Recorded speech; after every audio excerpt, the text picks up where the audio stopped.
आपका पापा नहीं हूँ। आप मेरे पापा कैसे नहीं हो? आप ही तो मेरे सब कुछ है। आप ही मेरे पापा हो। ये क्या हो रहा है मेरे साथ? एक पल में मैं किसी की दुल्हन बन गई और एक पल में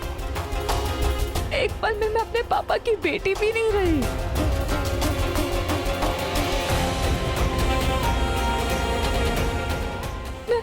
मेरे पापा की जान खतरे में है। मेरे पापा की जान खतरे में है। एक शैतान की जीत कैसे हो सकती है उस दुनिया में जिसमें भगवान है? अगर भगवान है तो है कहाँ? कहाँ है भगवान? कहाँ है भगवान? कहाँ है भगवान? अगर भगवान है तो इंसान क्यों मर रहा है? शैतान क्यों जिंदा है? वो सिर्फ उन्हीं लोगों को क्यों मार रहा है जिनसे मैं प्यार करती हूँ? मेरे पापा कहते हैं भगवान मंदिर के अंदर नहीं होते, वो मन के अंदर होते हैं।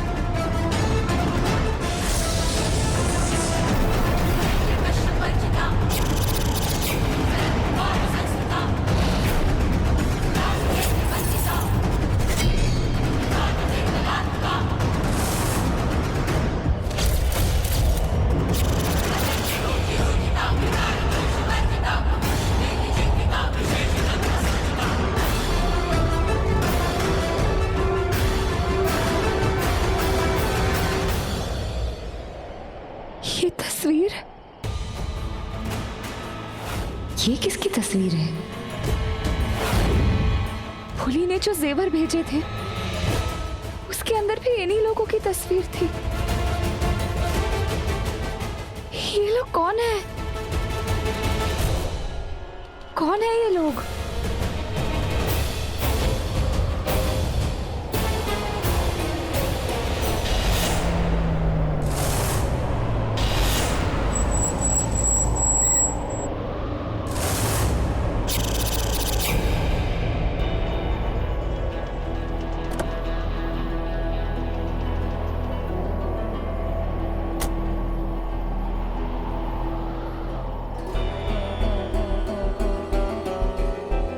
मेरी जमीन, मेरी जायदाद,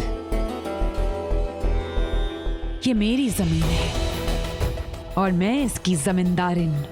ये जमीन मुझसे कोई नहीं छीन सकता क्योंकि ये मेरी है। मेरी इस जमीन पर कोई पैर नहीं रख सकता सिवाय मेरे। और अब मैं आ गई हूं।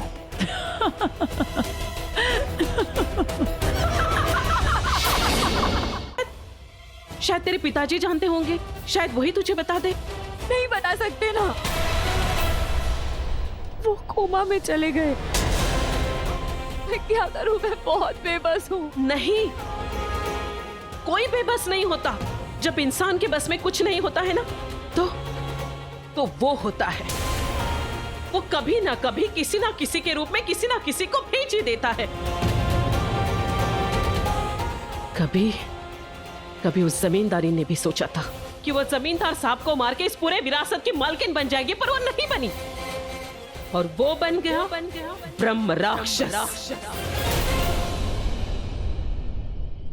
देख आज तू यहाँ है, उस राक्षस के साथ लड़ रही है, तो उसके पीछे कोई ना कोई कारण है। तेरा कोई कर्म है, बस उस कर्म का इंतजार कर। ये जो कुछ भी हो रहा है ना, ये सब होना लिखा था। बस उस होनी का इंतजार कर। वो आएगी और वही बताएगी कि अनहोनी क्यों हुई। सुन, मेरी बात सुन। वो ठीक है, वो रहना ही तुझे यहाँ लेके आई थी, वो ठीक है। तो कहाँ है वो? मुझे नहीं पता ऋषभ, वो कहाँ है। पता नहीं मतलब? वो कहाँ है मॉम? ऋषभ, गलती मेरी है। तेरी हालत बहुत बुरी थी, तो पूरी तरह से खून में लथपथ था। उसने मुझे बताया कि कैसे तुम दोनों ने दोबारा शादी, और फिर वो ब्रह्म राक्षस वहां आ गया।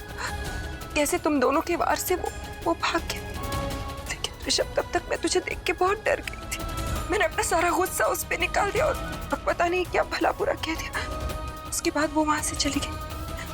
लेकिन मेरा यकीन मान ऋषभ, मैंने उसे कई बार फोन करने की कोशिश की, उसका फोन नहीं लग रहा। पता नहीं कहाँ होगी रहना। जिंदगी कहाँ हो तुम?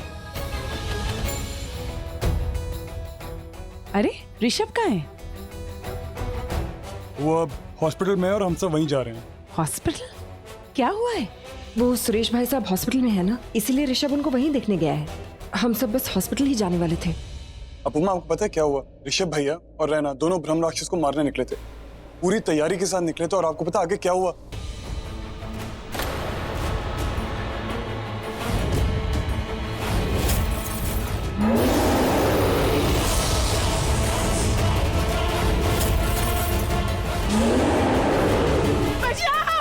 नलिन! मोहिनी!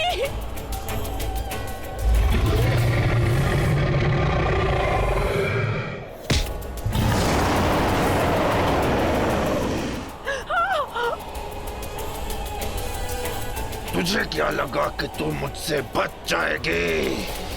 मैं तुझे मार डालूंगा, नहीं छोड़ूंगा तुझे।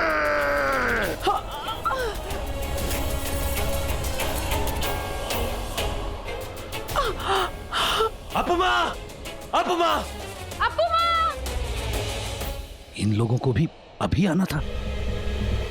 Dad, dad! Rishabh, dad, dad! क्या हुआ? अप्पू कहाँ है? अरे बचाओ उसे! अरे कोई बचाओ उसे! डैड! अरे कुछ मैं उसका कीजिए ध्यान ना आप रखता हूँ। लोग। जैसे ही छूटे आप लेकर जाइए। चादर ले लो। बुआ जी!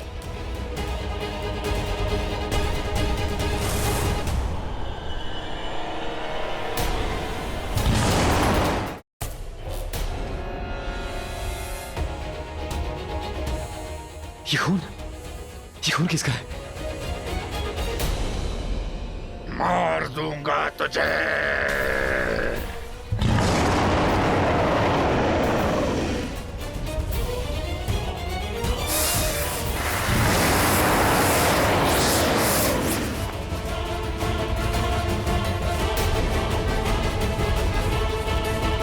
संभाल के, संभाल के।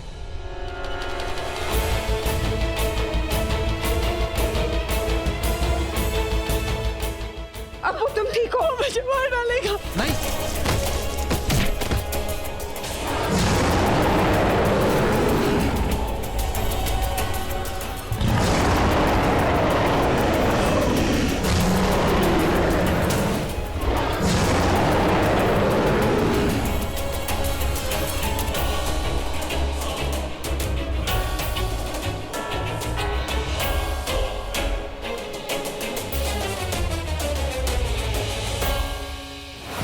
उस राक्षस ने मेरे माँ पापा को मार डाला।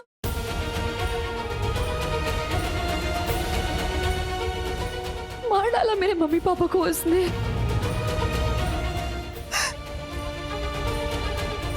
नहीं छोड़ूंगी मैं उस राक्षस को, नहीं छोड़ूंगी। मार डालूंगी मैं उसे,